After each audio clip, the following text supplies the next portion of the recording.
Our Emeriti lecture speaker tonight is Thomas Pettigrew. His research focuses on intergroup contacts and prejudice and related social psychology. His background, he got his PhD at Harvard, and Harvard is sort of a magnet. It's hard to get away. He ended up teaching there 25 years. But he joined UCSC in 1980 and retired in, I say retired in quotes. He retired in 1994. He then continued doing research as a research professor, which means basically the university doesn't pay you. You work for the pleasure of doing research.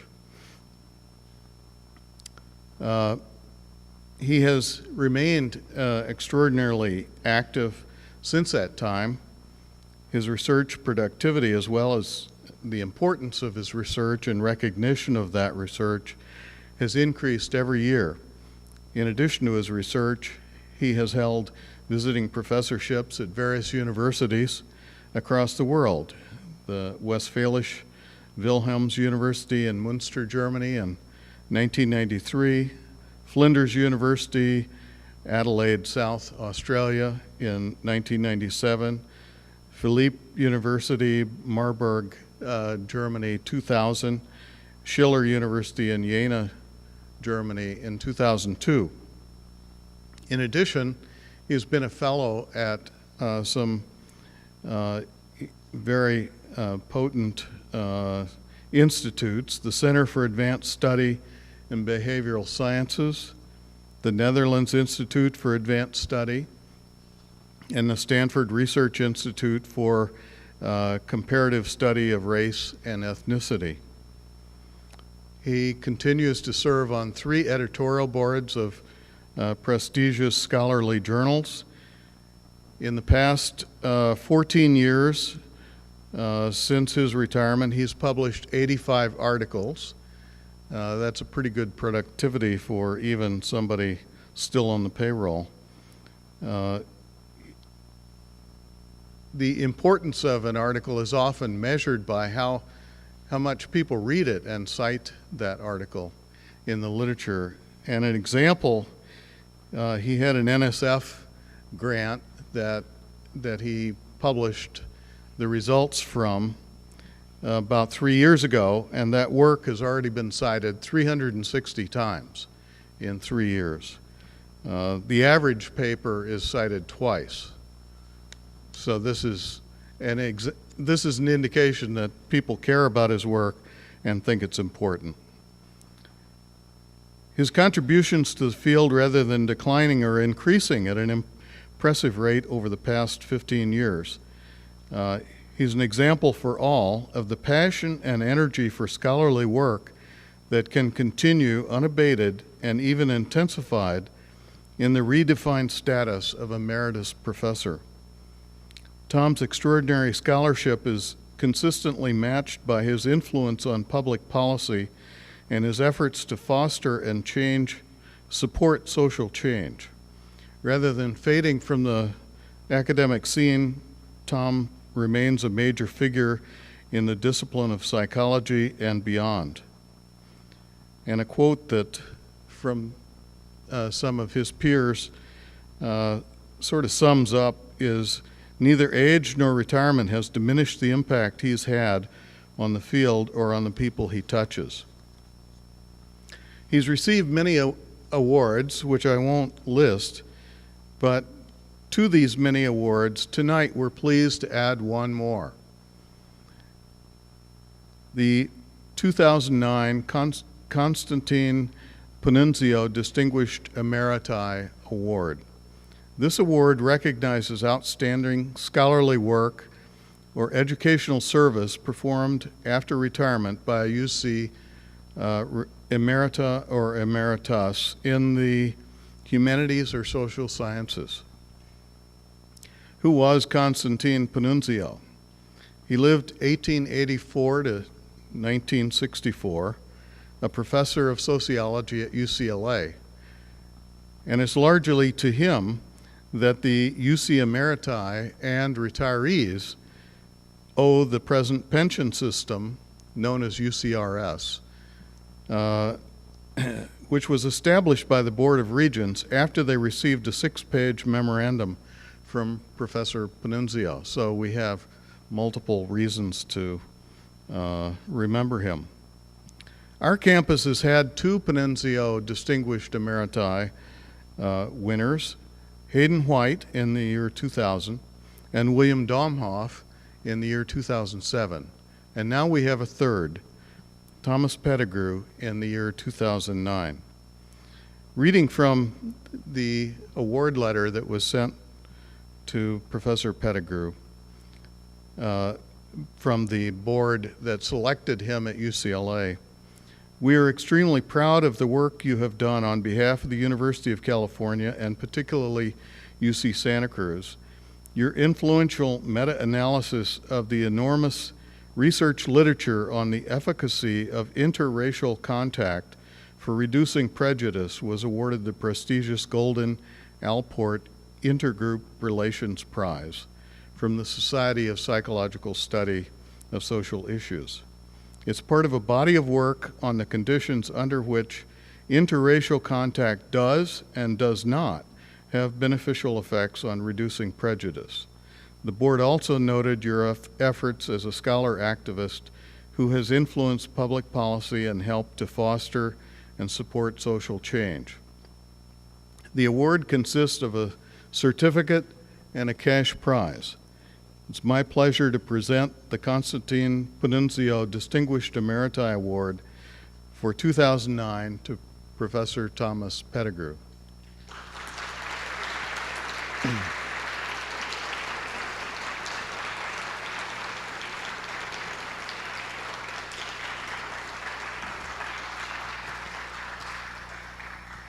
This is the award. And here's a check.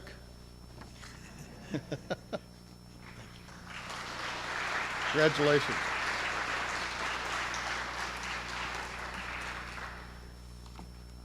So it's now time to turn to the Emeriti lecture. And the title tonight is Post-Racism, Putting President Obama's Victory in Perspective. After the lecture, we will have questions, and after the questions, we will have goodies and refreshments. Let's welcome Professor Pettigrew again.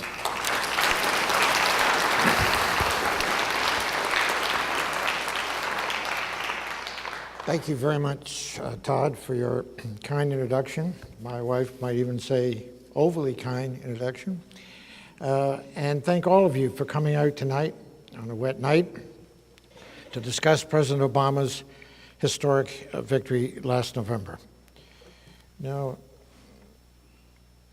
I apologize for the color scheme. It was better when I did it, but in the conversion over to Mac from IBM, if you have trouble reading any of it, let me know. Here's the talk outline. First, the post-racism contention. And then I'm going to answer that, because I don't believe in it, with 6 counterpoints. First, that for America to elect its first African-American president, you needed a perfect storm. A whole lot of things had to happen right, and they did. Second, that many white bigots voted for Obama. This has been overlooked, I think, in the press. Third, that there are 2 basic fallacies in the post-racism claims. Fourth, there were many racist acts during the campaign. Quite a few of them were not nationally publicized. Fifth, the white South and the elderly resisted and showed, in fact, considerable racist voting. Sixth, critical roles of youth, minorities, and independents made a big difference for Obama without necessarily any great change in racial attitudes among white Americans. Finally, I'd like to end then by talking about what can we expect now in American race relations, and a final word. Now, President Obama arrived on the public scene in a big way when he became the elected first African-American president of the prestigious Harvard Law Review. Immediately, publishers descended on him for a book, offering him book contracts. He took up one, and he wrote his engaging and candid volume, Dreams from My Father. If you haven't read it, I highly recommend it to you, because if you want to understand Obama, I think reading that book really gives you a rather special insight. It's a very candid book. Now, in it, he modestly attributes his sudden attention after becoming head of the Law Review, and I quote him, "to America's hunger for any optimistic sign from the racial front, a morsel of proof that after all some progress has been made," unquote. Now, since Obama won the presidency, the national hunger for racial optimism is overflowing with self-congratulation. The code word for all this, as you know, has become post-racism. Now, it contends that we're now entering a new era in America in which race has lost its significance. I wish it were true. An example of this kind of contention was in John Tierney's science column in the New York Times. I put science in quotes because, according to the web, he has no advanced work in any science. It's strange that he should be the science editor, but at any rate, 3 days after the election, he wrote a column called "Where Have All the Bigots Gone?" Now, this man, Tierney, is most famous for having written an article a year before called "Recycling is Garbage." Now, that particular article of his has the dubious distinction of having attracted the most negative mail the New York Times has ever received in its history for an article published in it. Now, think about in a minute what he's saying.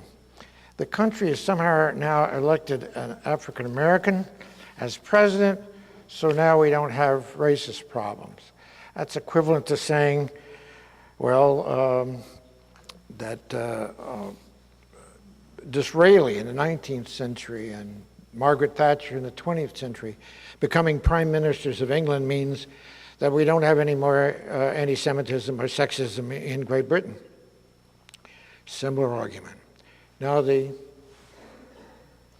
6 counterpoints I want to get to, and here's the first one, the idea of a perfect storm needed for Obama's victory. Now, we've had 44 years of black political progress. This didn't just pop out of nowhere. I say 44 years because I'm dating it to the 1965 Voting Rights Act, the most effective civil rights act passed in the 20th century, recently cut back, incidentally, by the Supreme Court. At the time the act was passed, there were only a little over 100 elected African-American public officials. That's of all types, from dog catcher to state legislator or whatever. Only about 100. Today, there are almost 10,000 elected African-American officials in the United States. The second thing of the perfect storm was he got to give the keynote speech, many of you will remember, in the 2004 Democratic Convention that nominated Kerry in Boston. Now, this gave him a national audience where he could show his, as you know, his oratorical mastery. But more than that, it started a presidential buzz for him. It was the first word that people started thinking, maybe this guy could actually run effectively for president. At that same time in 2004, he was running for senator in Illinois. And when he started out in the Democratic primary, he was way behind by more than 30 points. But the man he was running against suddenly had to drop out of the election, the primary election, because of a marital scandal. Then he entered as the Democratic candidate in the final election. Again, he was more than 20 points down in the surveys when he initially entered, but the very popular Republican, Ryan, had to drop out because of a marital scandal. It was beginning to look like Barack was the only leading Illinois politician who didn't have a marital scandal. At any rate, both those events helped him, really when necessary, for him to win as a senator from Illinois. And then the next part of the perfect storm was his carefully planned Iowa primary victory. Absolutely critical. Because up until that point, most people who liked him and thought it would be nice if he could run didn't really take him seriously. They thought it would be like Jesse Jackson, a kind of symbolic race, but not a real race for the presidency. And most African American voters felt that way. They were overwhelmingly for Hillary prior to Iowa, over Obama. But suddenly he won in Iowa. Iowa is the 6th whitest state in the 50 United States. So winning in Iowa was no simple trick. And it proved to everyone he could win white votes, even in the heart of the Midwest. Now, this was not an accident. You know, Iowa has this strange caucus system, which is very difficult to open primary vote, where you meet at night in the cold winter nights. The man who ran Obama's campaign in Iowa was the same man who had run it for Edwards in '04. And Edwards surprised people by winning the Iowa primary. So on that extremely effective staff that Obama put together, this man was one of them who knew how to win in Iowa. Our data from Black American voters immediately shifted.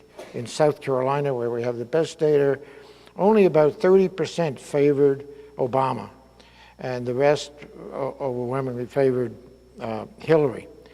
The week after we sampled after the Iowa victory, 70-some% of Black American voters in South Carolina, Democrats, favored Obama. Now they saw him as a realistic candidate, and much to their amazement, this very white state had voted for him.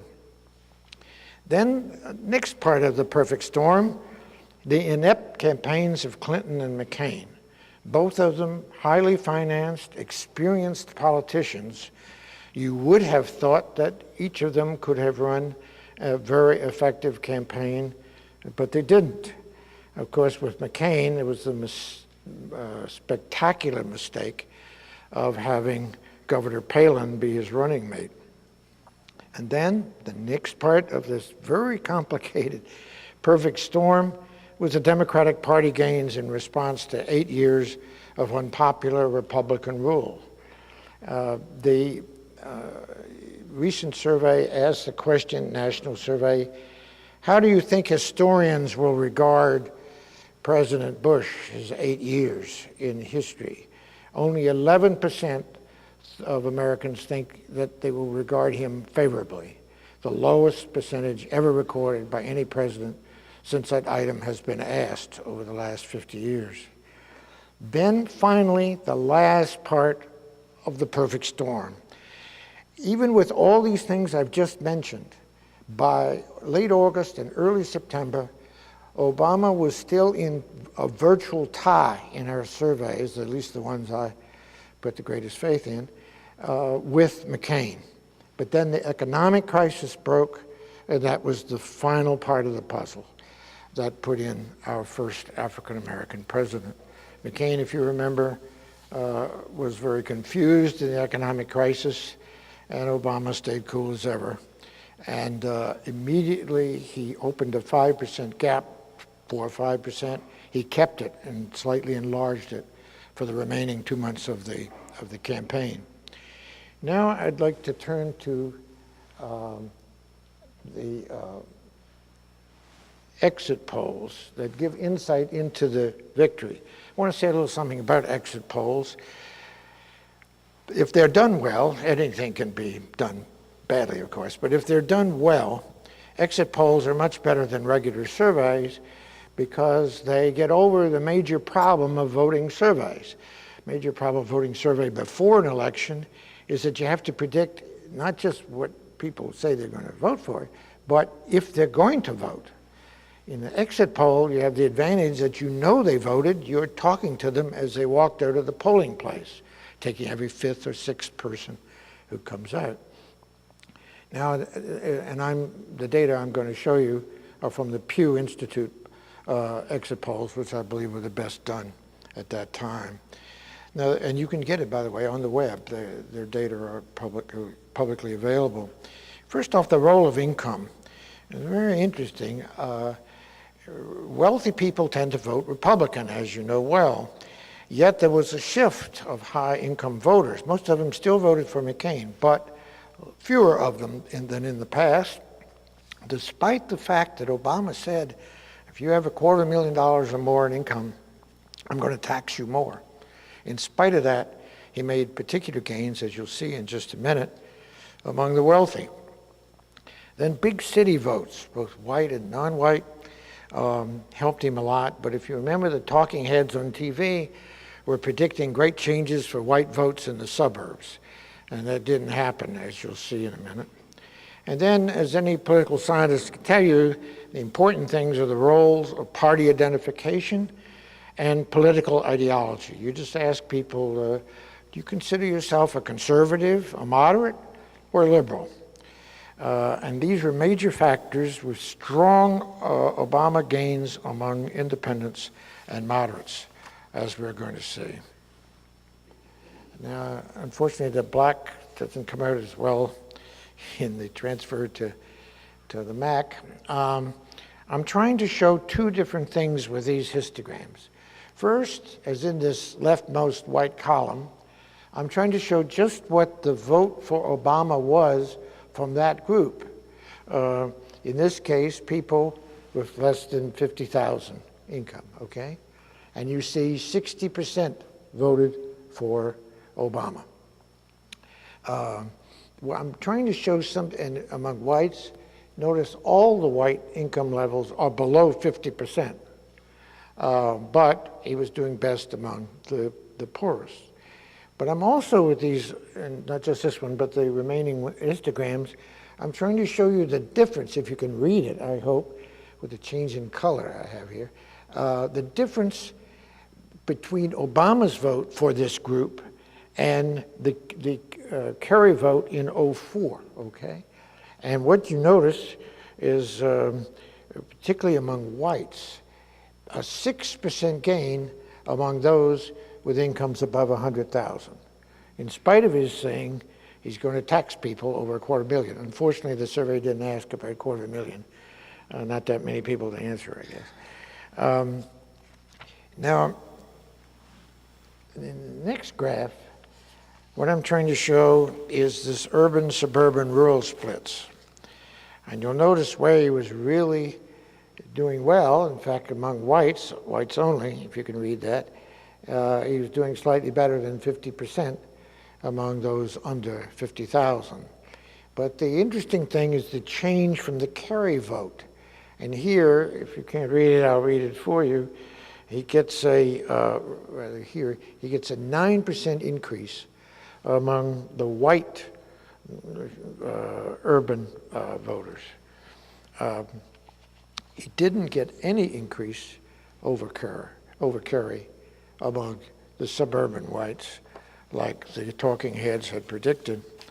Unfortunately, too many of people on television, they don't look at the data. They just give latest opinions they've heard on the street. There are several, however, who I think are very good talking heads. One of them is Bill Schneider, if you notice. He's a PhD in political science from Harvard. He's actually looking at the data, not just giving you his opinions. Now, figure 3 here gets at both political party identification and ideology. And here, here we go. Now, here are Republicans. They're about 9%, 3% more than for Kerry, voted for Obama. They were heavily voting for McCain, as you might expect. Here are people who say they're independents, and here it's a 3% gain. And then, and notice he got slightly over half of the independents. What's interesting about this is, you know, that McCain has traditionally been very popular among independents and people who regard themselves as moderates. He'd been the maverick, and remember, he played hard on that idea that he was a maverick. and didn't just follow the line. But over the last few years, because I think he was worried about winning in the Republican primary, he started towing much closer to Bush and Bush's policies. I believe that that really hurt him with independents and those who consider themselves moderates. Now, the Democrats, as you might imagine, overwhelmingly 89% for Obama, no gain over Kerry. Now, in ideology, what's interesting is 20% of the conservatives, a gain of 5% over Kerry, voted for Obama, people who say they're conservative. Then the people who say they're moderates, he gave him 60% of their vote, a 6% increase over Kerry. And then people who call themselves liberals, of course, gave him a very big vote, slightly more than they had given Kerry. Now, so he was doing particularly well with people who consider themselves moderates, but there's also two other interesting things here that I can't show in this graph. There has been a remarkable change in political identification. When you ask people, you're Republican, Democrat, Independent, the people saying the shift's been just in the last 4 years, people saying that they are Republican has dropped 10% from 38 to 28. People saying they're Democratic has gone up a little to 38, 10% over Republicans. Independents have also increased and now are 34%. So Obama doing well among independents was very important. They're an important swing vote. They also tend to be in swing states where their votes are very needed. But while the party identification has changed, the ideological identification hasn't. The number of people saying they're conservatives or liberals or moderates has not changed over recent years. So it's party identification changing, not what people think they are in political ideological terms. Now, the next point I want to make about the post-racism thesis is that many white bigots voted for Obama. The point here, a real social psychological point, is that racist views do not exist in a psychological vacuum. They compete with other values, like keeping a job or not having your home foreclosed. Now, I showed this 40 years ago in research on mayoralty elections. I was fortunate enough to get a Rockefeller grant to go around and do probability samples of white voters in 4 cities where there were black mayoralty candidates who won eventually. And so in 1967, notice this is right after the Voting Rights Act, 1967, Richard Hatcher became the first African-American mayor of Gary, Indiana. He ran again and won in 71. Carl Stokes was the first African-American mayor, Cleveland, Ohio in 1967, ran again in 69 and won. And many of you Californians, you know that Thomas Bradley won in 68, the first African-American mayor of Los Angeles. And Kenneth Gibson ran in Newark and won in 71. And I sampled in each of those elections the white electorate. And I found this phenomenon that I'm talking about, that racism is not in a vacuum. It's competing with other things that people care about, other things. For example, there were 2 working class white precincts in Cleveland that voted overwhelmingly against Carl Stokes when he first ran in 1967. Then Stokes, like a good politician, found out that what these 2 districts really wanted was a playground for their children. They didn't have a single playground in the 2 districts. So he built a beautiful one right in the middle of the 2 districts. And he won a majority of the votes in both those precincts when he ran again. It wasn't that they gave up their racism. In fact, some of the interviewees said to us, I'm going to vote for Stokes even if he is black. Otherwise, I am racist, but I'm still going to vote for him. Notice? Now, this happened with Obama, too. Now, I found it also in Gary, Indiana. There was one precinct, white working class precinct, where Hatcher only won 8% of the vote. He just got wiped out in the first election, which he still won. But I found in my surveys that the people in that precinct were extremely upset over a smelly city dump that was at the end of their little road in their precinct. And the dump trucks rumbled down their street all the time, risking the lives of their children playing in the street. So I showed the data to Hatcher, and again, like a good politician, he closed the dump and let the district know that he had closed it. I don't know where he went and put it, by the way. He never told me, and I never asked him. But the next election, instead of 8%, he got 38%.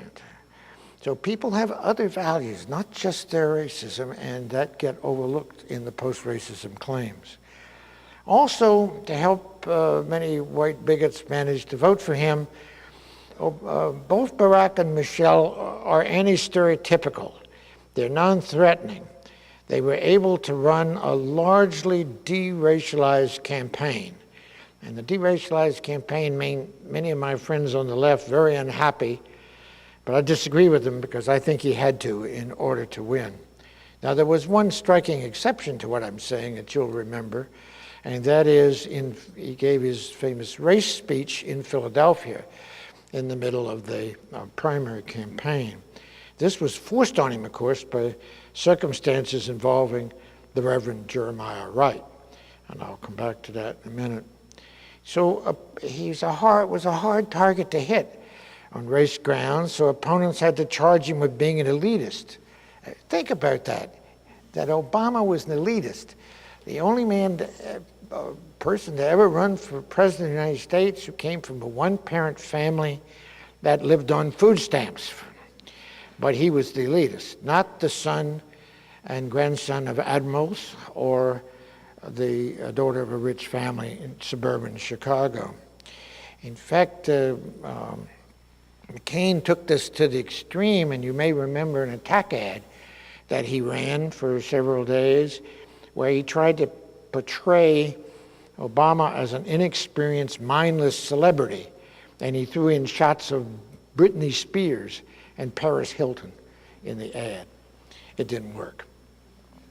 So we find before I go any further, I'm making it sound like Obama didn't really work for his black support. He did, but in subtle ways. For instance, there is a national radio show hosted by a man named Tom Joyner.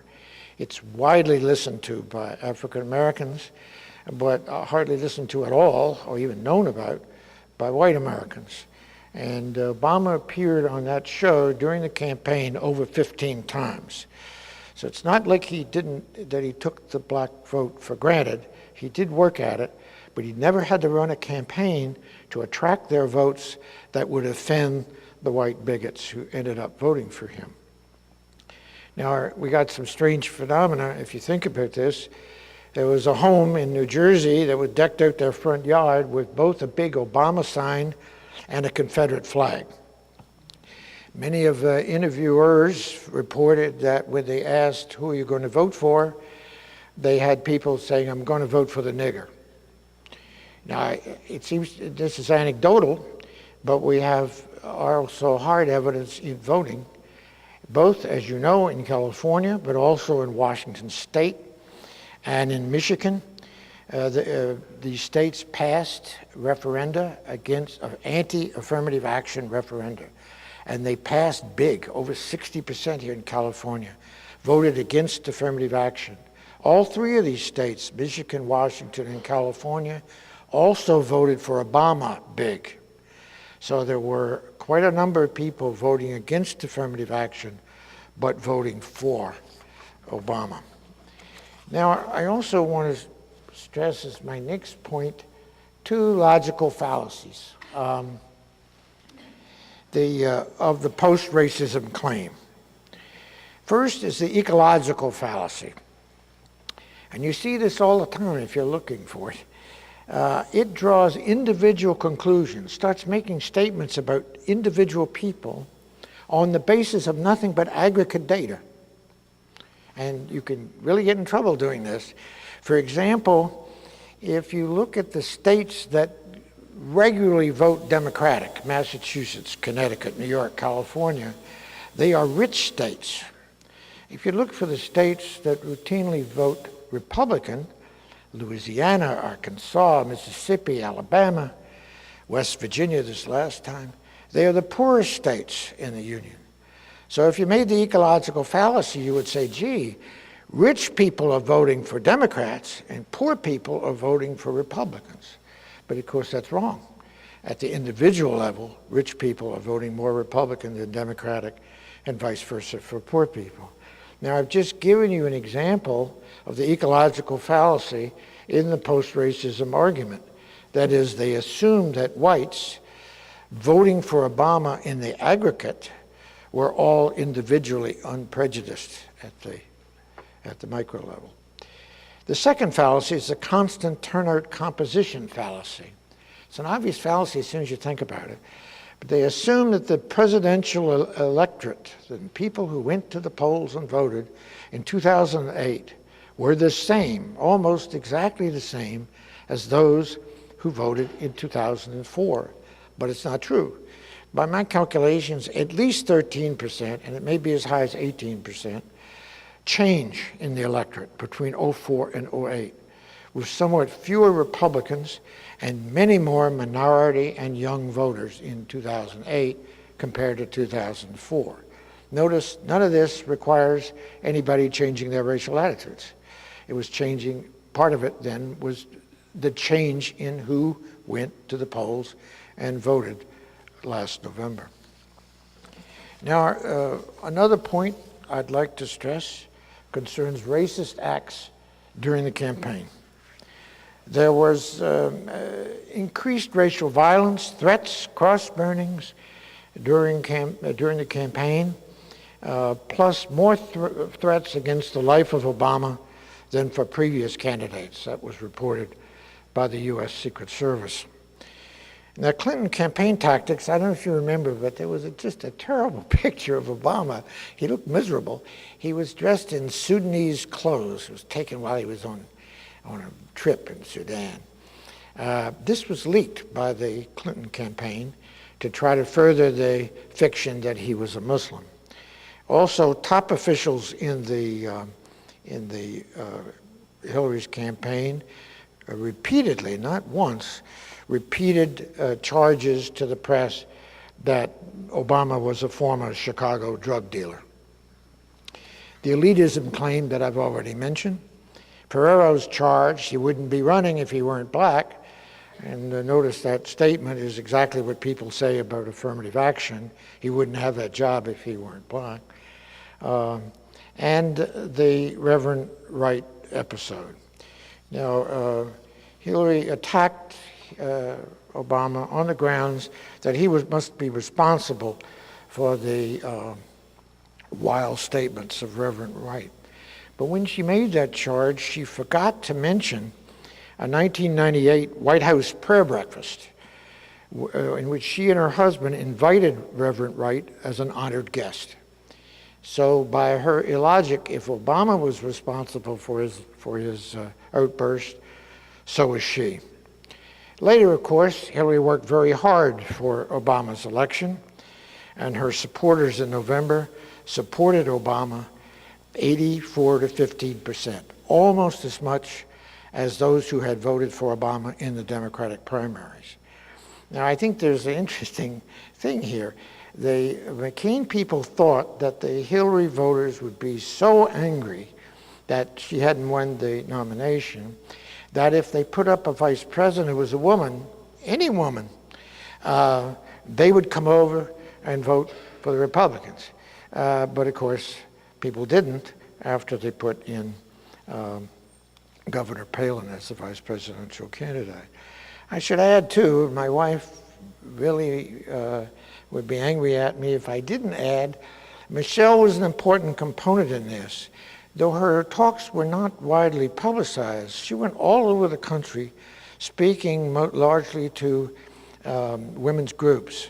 And from everything we can gather, she was very effective at this. And then there were charges, you remember, that Obama was somehow sexist. There was one charge he was sexist, proven by the fact that he had pulled out the chair for Hillary at one of the debates. Since I'm a Virginia gentleman, I've been pulling out chairs for thousands of women for 70-some years, and I took umbrage at that argument.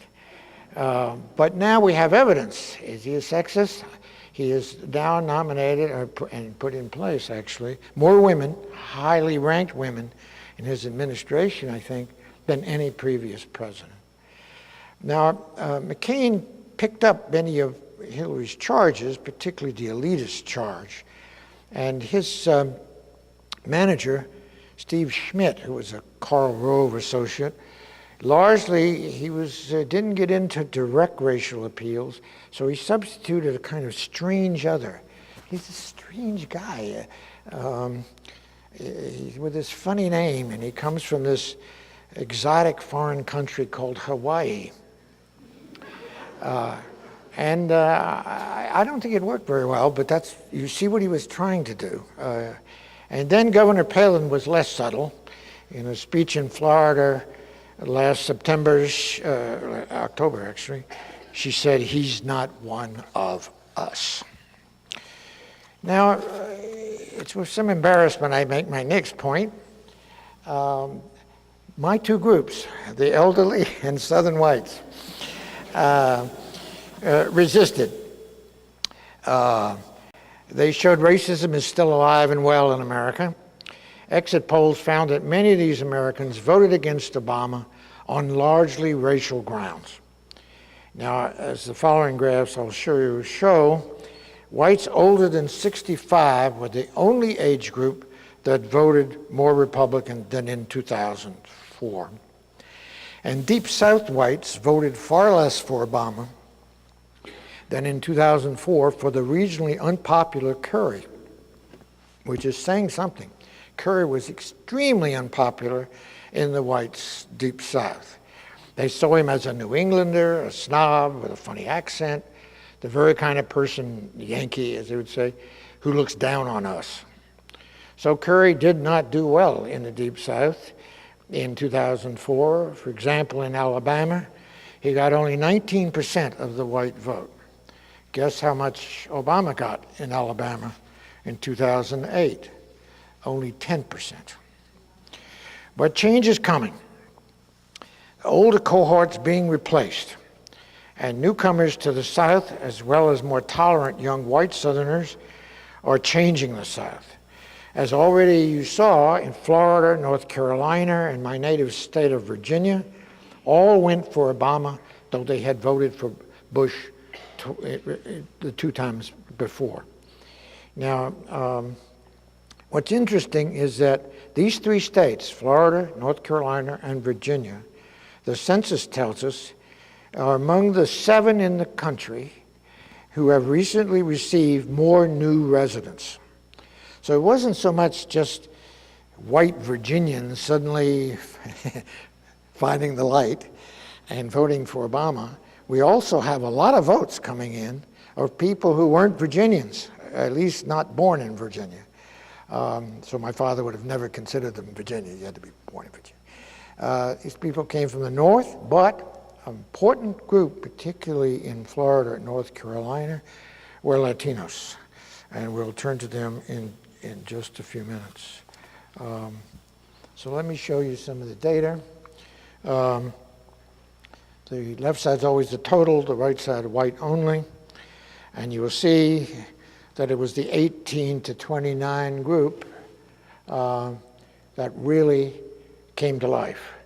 2/3 of them in total voted for Obama. And you'll notice they're the only age group voting over half for Obama among whites. Now, also notice, if you can, because of the coloring, they particularly here, my crowd, those 65 and over, are the only age group among whites actually voting for Obama less than for Curry, 4% under. Now, what's interesting here is not just the young people of all races were attracted to Obama. He was younger, he was energetic, he was against the war. That was a particularly important point for them. But more than that, it was his campaign. I think the best run campaign in modern presidential history. He got them out to vote. If the young had voted in their true proportion in 2000 and 2004, Bush would have lost heavily, but they didn't come out. So it's not just what I'm showing here, his popularity among the young, it's the fact that he got them to register and turn out in amazing numbers, more than ever before. Now, the thesis of post-racism also overlooks the importance of 4 critical groups. I've spoken about some of these already. Black Americans, youth of all races, Latinos, and independents. I could really add Asian Americans there too. Now, all these groups increased their registrations and turnout, while Republicans suffered a slight decline in turnout.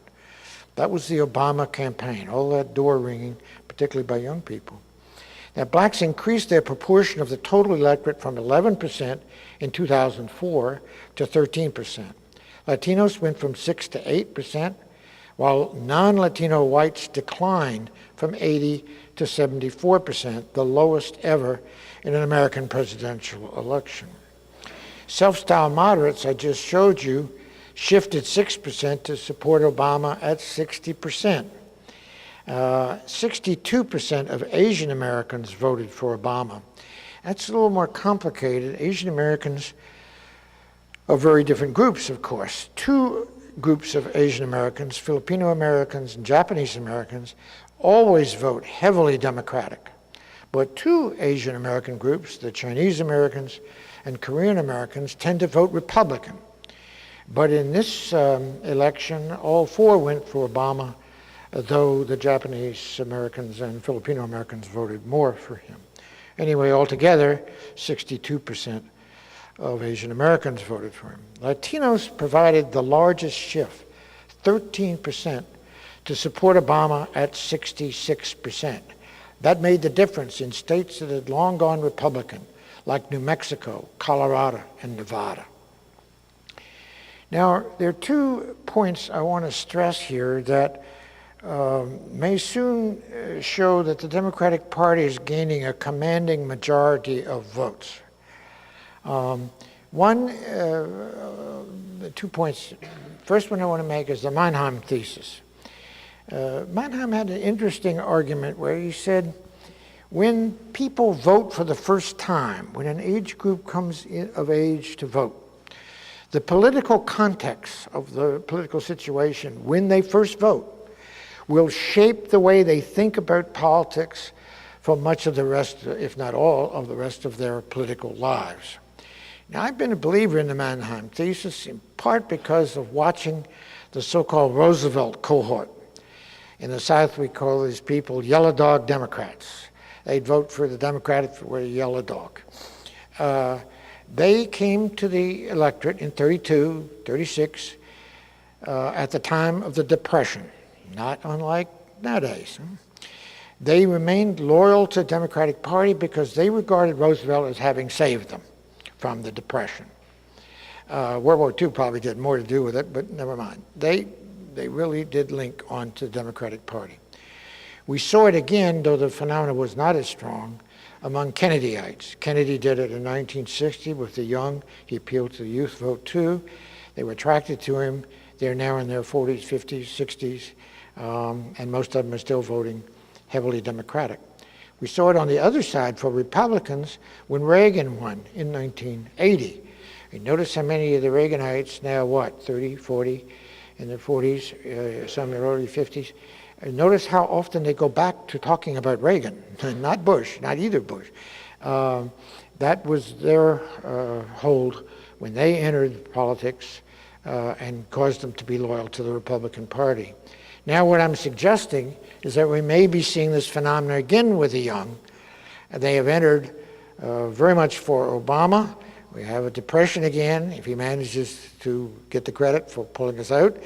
I suspect that many of these people through the 21st century will be voting heavily Democratic. The other point I want to make is this sudden surge of Latinos for the Democrats. I just showed you 66% voted for Obama, but what's interesting is that the growth projected by the U.S. Census between 2000 and 2050, they project that 62% of it will be Latino. They're going to become a dominant political bloc, and if they remain with the Democratic Party, as they have shown that they might well, then that too will be a plus for Democrats in the future. I might add one little side note. Just like with Asian Americans, there are many different groups within Latinos. And the Cuban Americans have been extremely faithful to the Republican Party, in part because of the issues over Cuba. And in this election, we did special analysis on young Cuban voters, particularly in Miami. And indeed, they were voting more for Obama. So even young Cubans are deserting the group that has been most faithful to the Republicans. Now, this just shows the various groups. Blacks, of course, voted 95% for Obama. The old black political joke is the other 5% got confused in the ballot box. But notice the real important thing here is the 13%, if you can read it, gain among Latinos. Now, what's important here is not so much just this big gain for Obama and coming over to a Democratic voting, it's the fact that they voted. The problem with, particularly with Chicano vote, Cubans always did vote quite a bit, so did Puerto Ricans, but Chicanos, the largest group, have simply not registered and not turned out, much to the disappointment of the Democratic Party, which was always trying to get them, because Chicanos, for the most part, vote pretty heavily Democratic. What, again, the miracle of the Obama campaign, along with the help, of course, of many Latino leaders, he got Latinos registered, he got them to the polls. So it's not just that they increased their vote, Democratic vote heavily, it's that they registered and came out. They handled the problem of turnout. Now, you'll notice the white gain was only 2%, from 41 to 43%. Now, you wouldn't think you'd make a post-racism argument on the basis of that, would you? But that's what has been done. But I should explain, there was really quite a shift in white voting for the Democrats throughout the New England and in the Midwest and in the West, and even in the Rocky Mountains. That 2% would be much larger were it not for the fact that the South, as I've just pointed out to you, in Alabama, in the Deep South, Mississippi, Louisiana, Arkansas, Tennessee, they voted more against the Democrats than ever before, so they offset quite a few of the gains Democrats were making in the rest of the country. That's why it's only a 2% gain. Now, get to the question of what can we expect now in American race relations. Well, it's difficult, I think, for white Americans to appreciate fully what Obama's triumph means for African Americans, and for many racial minorities in the United States. I've been a little surprised at how much it's meant for black Europeans, the black British. You notice in this last trip, you'll see many black British, black French, even some black Germans in the crowd cheering wildly. So black Americans finally had their faith in America vindicated. I expect some small incremental, over time declines in anti-black attitudes and stereotypes will take place, making later change possible, but not helping much in the immediate present. Why I say this is we have quite a few studies now of what we call vicarious contact. We know that for the most part, contact between different groups under reasonable conditions reduces prejudice. But what we were interested in is, what about vicarious contact? You notice on television, on all the police shows, how many times the judge is African American? Does that do any good, seeing a high status African American time after time on all our police shows? Well, research says yes, it does actually reduce prejudice. Not a lot, not overwhelming or anything like that, but it has an effect, a positive effect. And so that's why I'm predicting that this will help, and Michelle as a role model for the modern woman will help reduce prejudice. And this is important, and I think, but not as important as some other things, but I think it helps in interracial interaction. Already there are some early studies showing that whites and blacks in northern cities like Chicago and New York are talking more on subways together. This is the kind of thing social psychologists like to do. Why? I think it's because they got something to talk about. Did you vote for Obama? The white says to the black, knowing full well the black did. And I said, well, I did too. Now they got something. So the usual kind of anxiety or avoidance of each other may be, hopefully, declining. But it does not immediately address the structural issues, the housing and educational segregation, the job discrimination, the massive imprisonment of African Americans, particularly males, poverty, all the legacies of the past deeply embedded in American society and highly resistant to change. Let me just quickly run through a few of these to give you a sense of what I'm talking about. In housing, for instance, we have massive housing segregation between white people and black people, more than with any other minority group, twice as much as with Latinos. It has been getting better, slowly, but at the rate of change, it will be actually 150 years before we won't have any racial segregation in housing. In education, we actually have more educational segregation today than we did 20 years ago. We're back at the level of 1964. Most of this is because most of it's in the South, and most of it's because of Supreme Court decisions that have really undercut the Brown decision of '54, even though they've never formally said they were overruling Brown. In jobs, the unemployment rate of black Americans compared to white Americans is twice that. It's been that since I entered the study of race relations over half a century ago, and it still is. Blacks are overrepresented by double in low-paying service jobs. For me, the most serious discrepancy, structural discrepancy, comes with the mass imprisonment of black males. In 1975, the imprisonment rate of black Americans was twice that of whites. Today, it's 7 times that of whites. Why? Almost completely can be explained by drug offenses. Now, the best data we have, about 13% of African Americans are drug users, but they make up 57% of those in jail for drug offenses. Finally, poverty.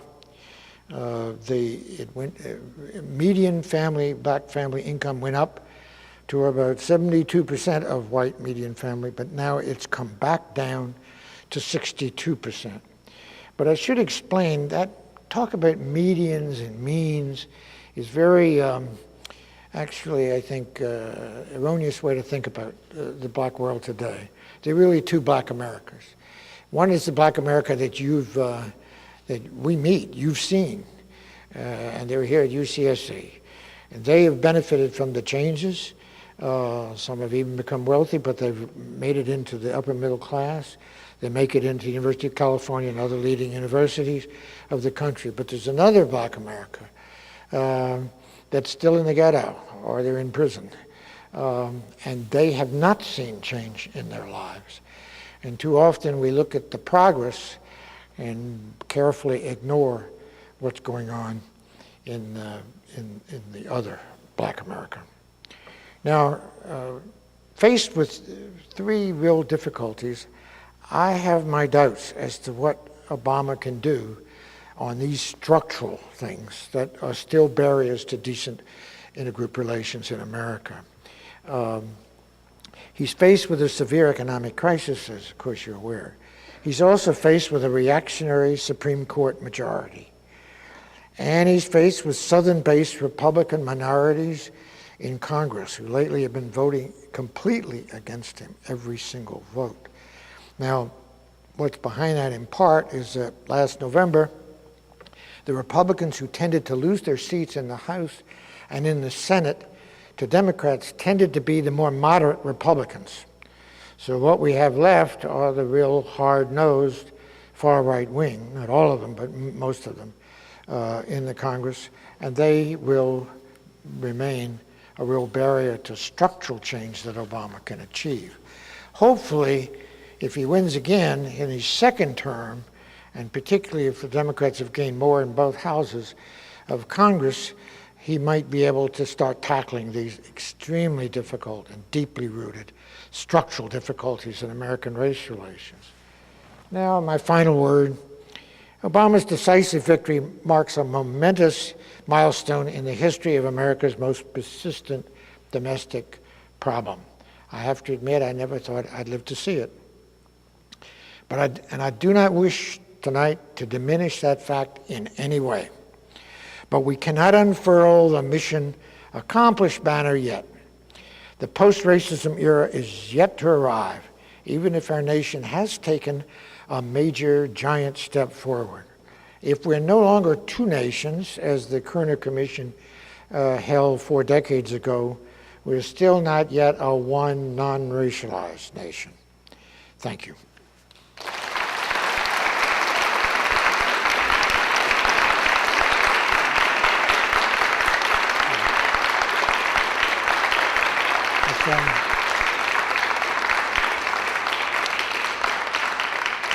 If you're still patient, I think we have a little time for a Q&A. We'd like to bring a mic because this is being recorded. Hi, great talk.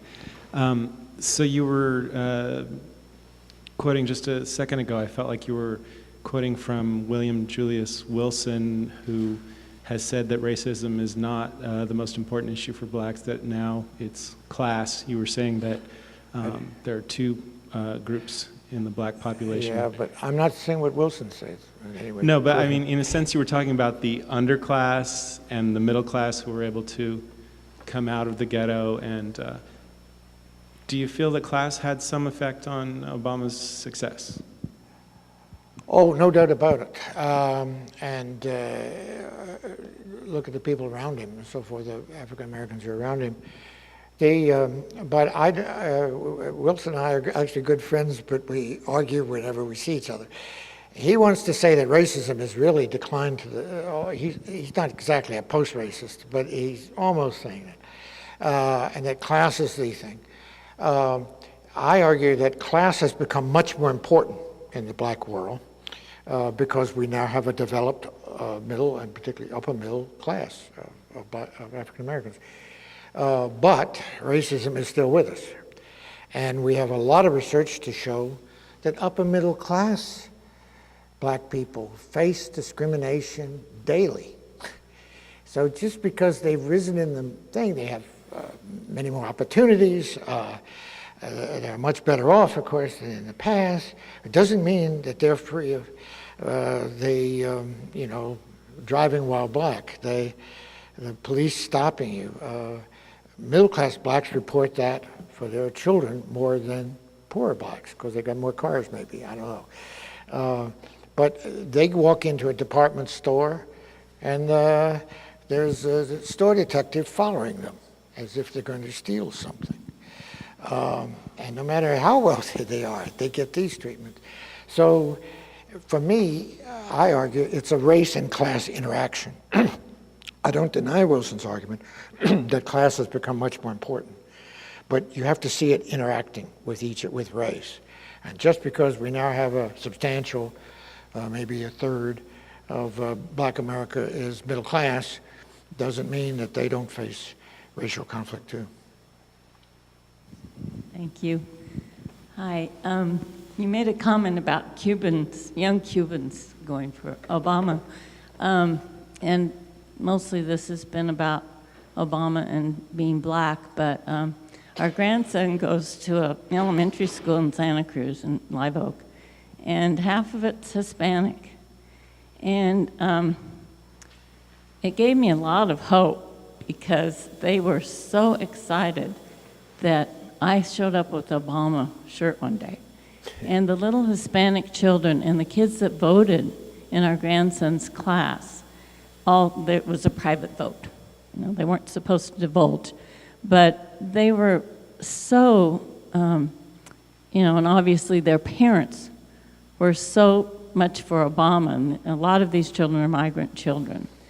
And I wondered if you have, in your research, or people that work with you, have done polling at the younger levels to get a reflection of what change is going on, because to me it is so hopeful.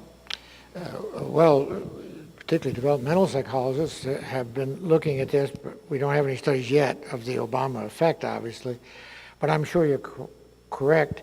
I think minorities all over the country took heart, simply because, particularly because of white voting for Obama, in part, that whites maybe weren't all bigots after all. So my black friends have put it that way to me. But what you're talking about, I think, is generalization, not only down generations, but also across groups. And I mentioned briefly the generalization even to Europe. Black French taking heart, and we do have some data of that, December data from France and from Germany, and some data now from UK, showing that they've taken heart. They always thought America was the most racist of all the Western countries. My God, America now has a black president. So why the hell aren't we doing better here in France? And we should be doing better in France. Maybe it's possible I could. So it opens up, vistas that weren't possible before. So I agree with you. I think the generalization is actually quite broad. I'm just curious, in considering the fact that it's much more of a youth-led and Latino, Black-led victory. Do you think that this is a change of culture over politics, especially because a lot of people who say that Obama is much more centrist than other Democrats? Do you think it's culture overturning politics as an election? Well, that's an interesting way to put it. I hadn't thought of it that way. Certainly there are cultural changes going on in America that very much benefited it, the whole phenomenon. And he has his favorite rock stars. He's able to talk on a level that the youth liked. My 13-year-old granddaughter was pretty excited. I think that's part of what I was trying to get at with the Mannheim thesis. I'm hoping that this effect on them is so great that it's going to follow them through their lives. And the old thing about anybody in America can become president, we yet to see a female president make that true. As soon as we have a female president, then now that old statement begins to make some sense. Your cultural point, I'm not quite sure what you mean. Certainly, racial prejudice in the United States, blatant racial prejudice in the United States, has declined sharply since the 1950s. We can show that in all sorts of ways.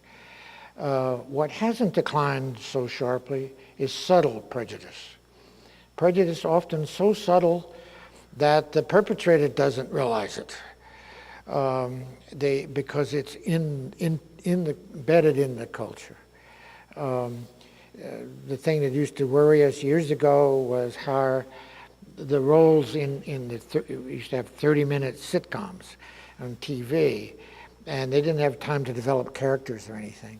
So they had Jewish stereotype characters, black stereotype characters who were lazy or dumb or whatever in the stories. Now that's changed culturally. TV programs, for the most part, not always, do a much better job on that. All of that, if that's what you mean by popular culture, I would agree with you that I think that's been a kind of foundation of the phenomena that I'm talking about tonight. In culture, I also mean that in other Right. You know, voting for Schwarzenegger because he has big muscles, that kind of thing. Yeah, but whether there's more of that now than before, I'm not sure. You're quite right. That's a big phenomenon in voting. But whether it's increased or not, I'm not sure. The political scientists could answer that better than I can. Thank you for a great talk. I agree with everything you said. I want to ask you about something that you didn't say, that I thought surely you would, which was that, I'll put it in the form of a question, do you think that the historic victory of Obama will be used by some people as a way to say, we in fact can roll out the mission accomplished banner, and therefore we don't really need to push further on things like affirmative action, so that paradoxically his victory may be, at least among some groups, a constraint on further progress toward racial justice? No, you're quite right, and that's what I think the post-racism argument really is trying to do. That's why I'm attacking it. Not only because it's wrong, but because it could be dangerous, just as you say. But it's not as much of a change as you might think. That is, even before Obama's victory, a majority of white people were saying in our national surveys that racial problems are really over. We solved those back in the 60s. Oh yeah, blacks have problems now, but they made them for themselves. That's their, the 60s civil rights movement, that ended that problem. So that kind of stream of thought has been around for a long time, and actually by our survey data, we'd say 60, 70% of whites were subscribing to it.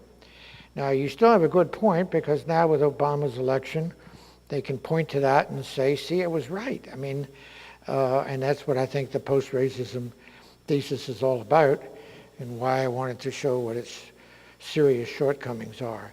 But I fear you're going to be right, and we'll hear people saying exactly that. Thank you so much, Dr. Pettigrew. The question that I have has to do with your comments dealing with structural oppression.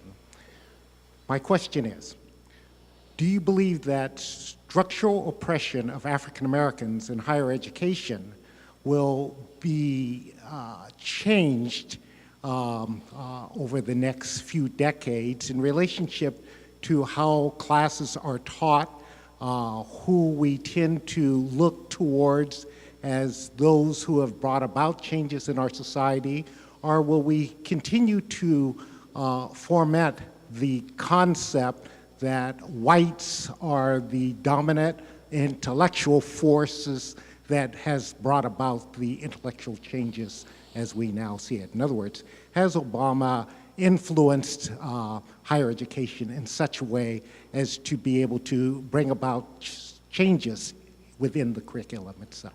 I doubt it. I doubt if his election could do that. He's a big Pell Grant man. I see they just cut that out, his increase for Pell, but that's about the only thing I think, major thing he said about higher education. But you raise an interesting point. When white universities started, predominantly white universities, started taking minority students in considerable numbers, really the 60s going on in 70s and 80s, they did nothing to prepare for them. They simply thought they'd come in and that's that. We'd still run the institution the way we always ran it. This was disastrous in many places, and there was trouble, even violence at Cornell and so forth. Slowly, I do believe that higher education, very slowly, has been adjusting to the fact that they can't run a university like it's just an all-white university anymore, but that it is a diverse institution. I think the universities have been slowly coming to that. Whether Obama can further that, I certainly hope so, but I don't know of any direct way. Let me just give you a quick concrete example here at home, UCSC. We always talk about other people and their problems. Let's talk about us. When the Oaks College was started here, and I came in 1980, Oaks was already established under a very charismatic provost. Oaks remained predominantly white, but not by much, 50 to 55% or something. But I was upset that my college, Stevenson, and other colleges were like 3-4% minority. And I would raise the issue, and they would say, oh yeah, well, the minorities, they're over in Oaks.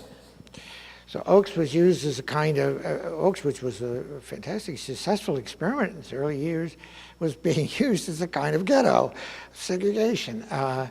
We don't have to do it here at Stevenson because, gee, Oaks is really good at that. Why would minorities want to be here in any number? I think that's broken down, at least I hope so. You can tell me I'm wrong. But I remember in the 80s that was a real issue. Now that's the kind of thing I think higher education, I think you're referring to, is slowly but surely learning how to live with diversity. Thank you for your talk. I enjoyed it very much.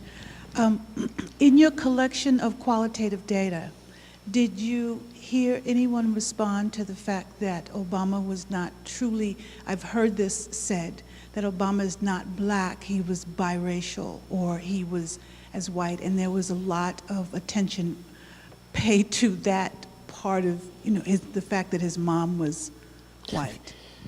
I don't know of any direct items on it, but in the history of American racism, mixed people, part white, part black, have often been actually at a disadvantage with whites, and sometimes in the black community itself.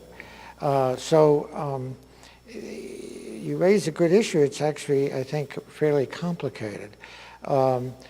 I do think that in some ways that, most bigots voted for McCain, don't get me wrong. It's that many bigots did vote for Obama, a surprising number. It's hard to estimate exactly how many.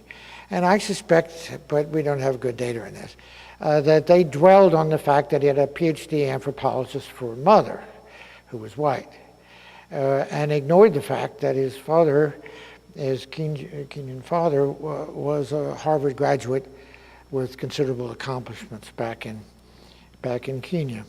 So that probably helped with the bigoted voting. Also, I think his being lighter and his style, his cool style, is not threatening. He doesn't look like the drug dealer on the corner who might beat you up. And that did help, no doubt about it. Thank you for your talk. It was great. This is a little off topic, but I'm just curious about if you have any insights about Prop 8 in California and how the fact was that Obama was up and Prop 8 was also up, which meant, of course, gay marriage was defeated. Do you have any thoughts on that? Well, I'll tell you honestly, a lot of black leaders are very upset with people on the left blaming Proposition 8 going down because of a heavy black vote. They're upset with it because their argument is that, black people are like white people. They got prejudices and biases and everything too. And the black church was a factor, just as the Mormon church and the Catholic church was a factor in the white voting for the proposition. It is true that prejudices across groups are highly correlated. That is, people who are the most viciously anti-gay are almost surely also going to be anti-black, anti-Semitic, a lot of anti-things. Social psychologists have shown this over and over. Prejudices do correlate across each other, but not perfectly, and minorities themselves carry prejudices. I'm not sure I'm answering your question, but I'm answering the one that has upset a lot of black leaders, that they should be singled out as having, most of them in fact were against aid. But nevertheless, the black population did strongly support it. Does that go to your question, or? I was just curious about strategy that would have been possibly Strategies that would have worked? more effective. Also, I think the media did a terrible job with the reporting after the fact. I think research shows it was churches and elders on this one, and Yeah, the my media crowd went, again. Yeah. And I have to say the anti-aid campaign was badly run, very badly run. I'm not sure why. I think they were too confident or something that they were going to win. But they didn't run a smart campaign at all. I think it's time to bring the questions to a close now. There'll be time out for the refreshments that you can talk with our speaker. Let's give him another round of applause.